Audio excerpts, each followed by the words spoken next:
Bonjour, je m'appelle Christina, bienvenue sur ma chaîne YouTube et aujourd'hui on va parler des Fashion News. On y va.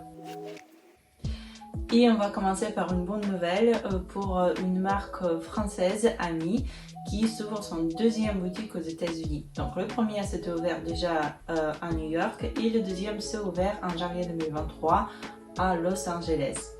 La boutique compte 150 mètres carrés et son style rappelle un peu un hôtel particulier parisien. Et la marque ne veut pas s'arrêter à ça et s'est programmée l'ouverture de troisième boutique à Miami. L'enseigne française Courir s'est lancée dans recyclage des baskets. En fait, en fin janvier 2023, l'enseigne a commencé à proposer à ses clients de récupérer leurs anciens baskets pour le recycler. Et la marque vraiment veut s'investir dans ce projet de recyclage des baskets en France et en Europe. Il y a quelques jours, les soldes en France sont terminés et du coup, on a déjà les résultats.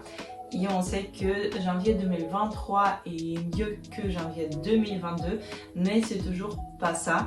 En fait, les marques prêt-à-porter enregistrent augmentation des ventes de 6% sur les 3 premières semaines des soldes, mais c'est pas le niveau attendu par les marques et quand même on sent qu'il y a la crise de Covid-19, mais aussi la crise économique qui a frappé les soldes aussi. Ici, on parle des conséquences de crise sanitaire de Covid-19. La dernière fois, on a parlé de la marque San Marina qui était en redressement judiciaire. Là, ça y est, il est passé en liquidation judiciaire. Le site est déjà fermé, ne fonctionne plus et les boutiques se ferment le 18 février. L'autre marque qui a subi la même chose, donc qui passe en liquidation judiciaire, c'est la marque de prêt-à-porter Copcopine. Il y a près de 37 ans d'existence, malheureusement, il a dû se fermer, c'est passé en liquidation judiciaire pareil, parce qu'elle n'a pas subi les conséquences de Covid-19. En revanche, plusieurs offres partielles sont déposées et il y a même une offre, enfin un dossier qui est déjà validé le 31 janvier. Il s'agit d'un groupe de prêt-à-porter féminin Antonelle qui a déjà acheté la marque Un jour ailleurs en 2020. Du coup, il va acquérir 23 sur 48 succursales. C'est ça, succursales. Le groupe va acquérir 23 sur 48 succursales de Copcopine ainsi qu'une partie de stock ils vont vendre pendant 6 mois. Les points de vente, donc les boutiques de Copcopine, vont basculer sous la marque Antonelle ainsi que les 51 salariés qui vont être récupérés par Antonelle. L'autre marque française qui subit pareil les conséquences de Covid-19, c'est la marque Koukaï qui est mis aussi en redressement judiciaire. On va parler des nouvelles un peu plus sympas. On va parler des dernières nominations. Donc, la dernière fois, on a parlé de Gucci et le départ d'Alessandro Michele. Et ça y est, Kering a annoncé son successeur. C'est Sabato De Sarno. Sabato De Sarno est un Italien qui travaille actuellement chez Valentino. Il est directeur de la mode homme-femme chez Valentino. Donc, il supervise des collections. Et dès qu'il termine son travail chez Valentino, il reprend directement la gestion de Gucci. Donc il va devenir directeur artistique de Gucci et sa première collection va sortir pour la Fashion Week de septembre 2023. L'autre nomination qui est arrivée au 14 février et qui est vraiment étonnante, enfin pour moi, c'est très étonnant.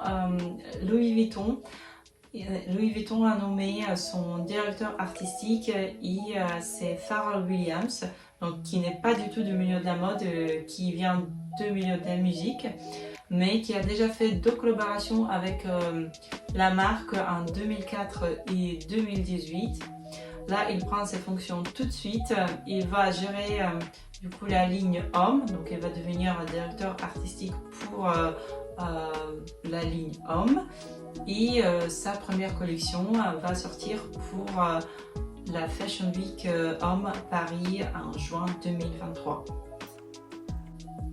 Parlant de nomination et de direction créative, je ne peux pas ne pas parler de Phoebe Philo. Donc Phoebe Philo, c'est une légende vivante, surtout de la marque Céline. La période quand c'était Phoebe Philo, vraiment c'est considéré comme une période en or pour Céline. Et là, Phoebe Philo a annoncé son grand retour, mais avec sa propre marque de prêt-à-porter, qui était annoncée déjà en 2021. Et là, elle a créé un compte Instagram sur lequel elle a annoncé le retour, la première collection de sa propre marque en septembre 2023. Donc on va attendre et on va voir qu'est-ce que ça va donner. Phoebe, la marque de Phoebe Philo, qui va porter son nom. Et pour terminer, une nouvelle plutôt bien. Il y a de plus en plus de marques qui se lancent dans secondement et dans le revente de vintage. Et aussi une marque parisienne Antique Batik, au bout de 30 ans de sa carrière, a décidé de se lancer aussi dans le revente de secondement. Ils ont lancé une plateforme sur leur site où on peut vendre et acheter du coup le secondement de Antique Batik. Apparemment c'était un succès et au 31 janvier, le jour de lancement de plateforme, les visites sur le site ont augmenté de 66%, comme dit la marque. Donc si vous êtes grand fan de Antique Batik et vous êtes en recherche d'un article des collections précédentes, maintenant vous avez la chance de les trouver sur le site d'Antique Batik dans leur plateforme qui on appelait tout simplement Vintage.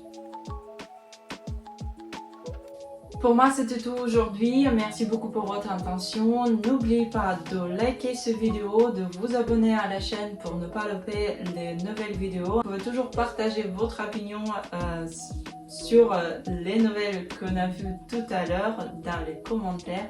Merci beaucoup et à la prochaine vidéo.